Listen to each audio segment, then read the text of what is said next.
Hey, this is how I ended my day. My day by seeing this view.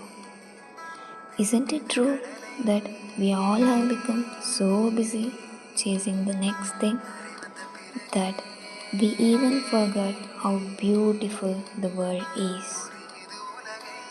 The moon that doesn't rush, the sunset that doesn't compete, and the clouds that don't try to impress anyone, but it does.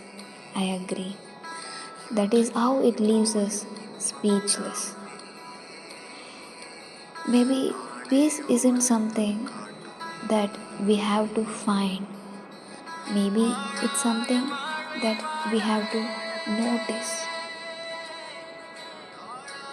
I am not trying to be a poet, and I am not.